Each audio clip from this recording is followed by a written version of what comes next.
El columnista Óscar Alarcón recordó los orígenes del periscopio político y los inicios de Carlos Murcia Cadena como periodista, el inspirador de esta página web y de estas plataformas digitales. Bueno, que yo recuerde, esa columna originalmente apareció en El Vespertino, el periódico de la familia también Cano que salía en las horas de la tarde, y originalmente eso apareció allí. Después, cuando El Vespertino desaparece, lo trasladan a El Espectador. Alarcón recuerda cómo empezó a cubrir la sección política. No, él entró al Espectador mucho tiempo antes de cubrir política. Política la cubrían por los años 70, la cubrían Yader Gilaldo, más o menos hasta el 68, 69. Después lo reemplazó Álvaro García y luego entra Carlos en reemplazo de Álvaro García y comienza a cubrir política. Él escribía de temas muy generales y duró mucho tiempo cubriendo el aeropuerto Dorado. Tenía una columna que se llamaba Torre de Control, referido a los temas del aeropuerto, en donde sobre los hechos.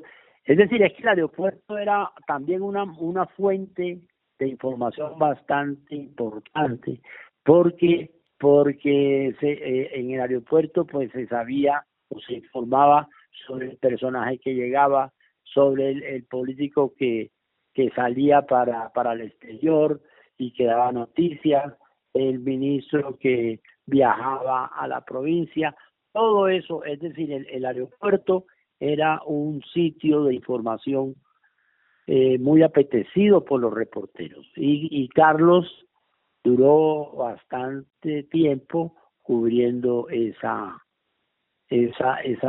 parte de la información en El Espectador y también en El Vespertino. Óscar Alarcón también habla de la manera como se cubría la política en los medios de comunicación. No era un trabajo bastante dispendioso.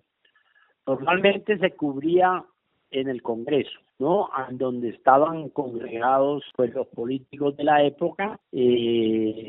Las sesiones del Congreso se realizaban en las horas de la tarde, después de 5 de la tarde más o menos, 5 o 6 de la tarde, y se encontraban los políticos allí, políticos en el Congreso y en el Palacio Presidencial. Era una reportería presencial, más que ya después se hizo telefónica, pero ya cuando el periodista ya conocía las fuentes y ya era fácil que él los llamara telefónicamente, pero en esa época era presencial. Inclusive antes de la época de Yader Gilaldo, cuando fue la presidencia de Guillermo León Valencia, fue famoso los gorilas con Guillermo León Valencia, que eran Yader Gilaldo del Espectador, Gabriel Gutiérrez del Tiempo, el Pájaro Hoyos de la República, y había otro que no recuerdo, pero ahí comenzó también Javier Ayala a cubrir política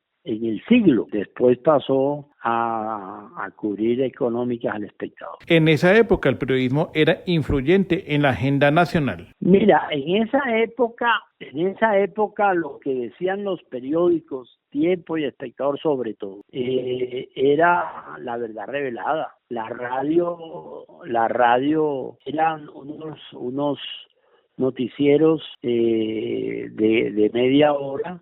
Después nace el Reportereso, que era cada hora, y lo que decían los periódicos era la profesión de fe política, ¿no? Hoy ya los periódicos no tienen esa concepción política, son más información en general. Y ese es un fenómeno, inclusive no es un fenómeno colombiano, es un fenómeno universal.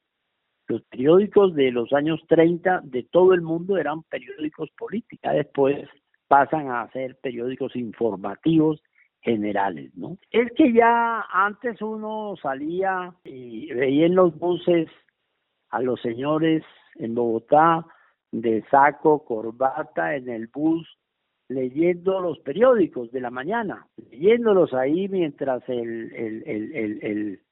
el transporte urbano los llevaba a donde ellos iban, normalmente eran al centro, iban leyendo el periódico. Hoy ya no leen, hoy ya no se ve el periódico de papel, ¿no? Hoy no se ve el periódico de papel, en ninguna parte, es muy difícil. Uno iba también a hacerse los exámenes de laboratorio y veía a los que estaban esperando turno leyendo el periódico. Hoy nadie está leyendo periódico, lee a través del teléfono.